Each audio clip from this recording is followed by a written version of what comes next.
In today's Payday 2 mod overview, we are going to be taking a look at the Melee Overhaul Revamped mod. If you're a fan of slicing and dicing or hacking and slashing, this is definitely the mod for you. Of course, it deals exclusively with Payday 2's melee weapons, which there are quite a lot of now that we have all this DLC bloat. So this mod still is an alpha, which means more features are going to be added, and you can also expect some bugs here and there. I didn't run into anything major while using it, but you may run into some issues, especially with the newer content as it's added. Now this mod does use the Payday 2 BLT system, which will either be a positive or negative, depending on your stance of the BLT. Advantages of having it on the BLT include automatic updates, and the ability to have multiple mod systems together at once, such as Goon Mod, Poco HUD, etc., etc. The only real negatives are that it can be kind of glitchy at times and has some other issues like that you may or may not run into.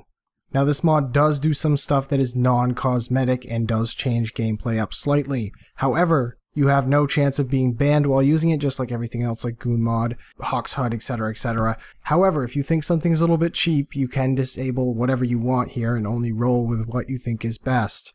Alright, now that we've cut that out of the way, we can get to the main point of the video and take a stab at the main features of this mod. So the first feature of this mod is the press to toggle melee. What this does is changes up the controls for your melee slightly. Before, you'd have to either hold down or press E to attack. Now you just press E down and the melee weapon is held automatically in your hands. You don't even have to do anything. You can run around with it without having to hold down E. You use the left mouse button to attack, and you can time presses to do more damage as it will automatically charge up. You can sprint while having your melee weapon equipped, do door breaching, interact with stuff, deploy stuff, and of course you can hit people when you get downed.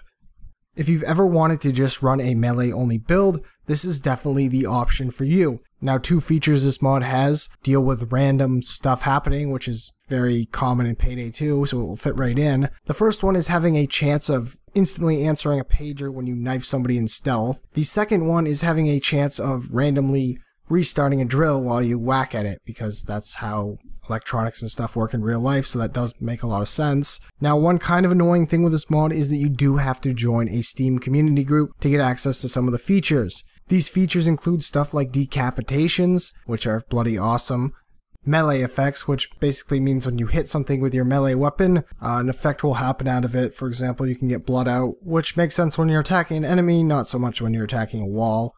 Blunt force trauma increases ragdolls of enemies. You can set it down or up, however it does seem to be kind of glitchy. Another option available is having enemies blow up when you kill them, which doesn't seem to do any damage but is really annoying, and I have no idea why you'd ever want it. Another option is heat of the moment. Killing enemies will make them burn, like the flamethrower.